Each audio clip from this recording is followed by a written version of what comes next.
Once upon a time, there was a king who loved hunting with dogs. One day, he ran after a stag far outside the city. He chased it past forests and hills and fields until finally, exhausted, he sat down on a nearby stone to catch his breath. But suddenly, he heard a small voice. "Oh dear, I'm stuck up here." Looking up, the king saw a girl dangling by her skirt from a high branch. "Don't worry, I'll get you down," said the king. He reached up, took her hand, and pulled. But as she slid down, the branch cracked. "Oh dear," cried the girl, "now we'll both fall." But the king was quick. He put his arm around her waist and jumped into his horse with her, holding on tight. As soon as they were safe, the king turned to the girl. "My name is Gerald," he said. "And you, beautiful maiden, what is your name?"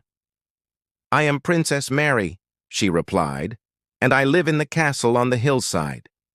Would you come home with me, King Gerald, and marry me?"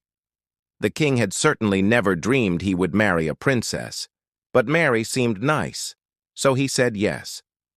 Soon they were in the castle, and as a first order of business, Mary summoned her court tailor. "I need a new gown," she said. "One fit for a queen." Off he went. "Hold on a minute," called the king. "Isn't it a bit soon to talk of queens?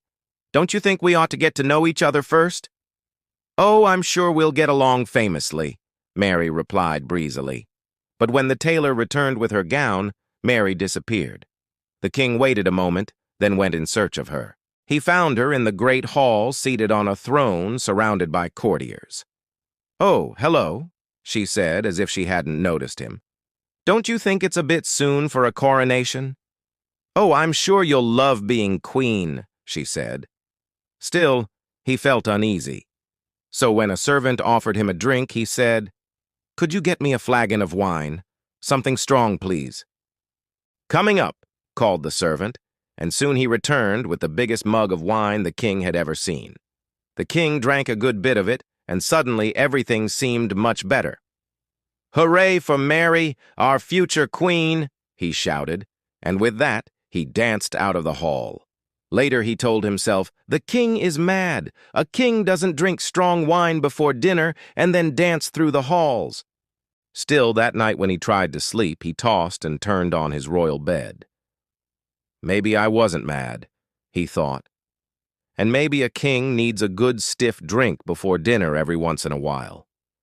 Yes, I think I will keep that custom. In the morning, he sent for the servant and asked him, "Where can I buy more of that strong wine?" "Why, Your Majesty," said the servant, surprised. "We don't serve you wine.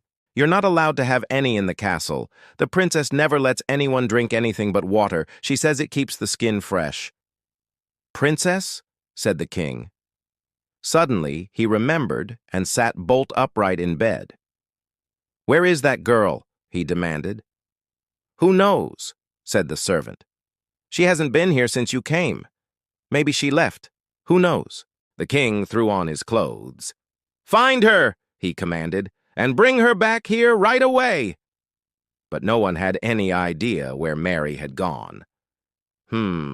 Said the king. "Maybe she's better off gone." And he settled down again to have breakfast. But he couldn't enjoy his food, so soon he was on the road. He walked past towns and villages, past farms and rivers and trees, until he reached a small clearing. And there, on a fallen log, sat none other than Princess Mary. "Mary," said the king, "why didn't you come with me?" "I thought you would enjoy a nice rest," she said, "and a king doesn't need any wine before dinner." "That may be true," said the king, "but he does need a good drink sometimes, especially when he's married a princess who disappeared the night before." "Oh, that's why you followed me," said Mary. "Do you think I'm that easy?" "Easy," said the king. "Why, I haven't even kissed you." "Well, that must be changed," said Mary, and she leaned toward him. Just then, though, a man wearing a crown appeared. "Whoa there," he boomed. "Leave this princess alone."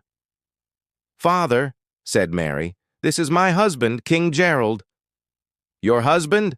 thundered the man.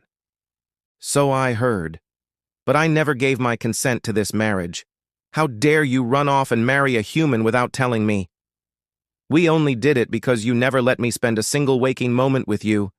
You kept me locked up in the castle all those years, forcing me to sit through endless meetings and to smile politely at bores. I didn't want to do it anymore." "Well," said the king, "she is certainly free to go if she doesn't want to be with me." "Oh, that's ridiculous," said Mary. "I want to stay with my husband." "Very well," said her father. "If you really love one another, you'll show me by passing a test. I'll bring you a sealed box.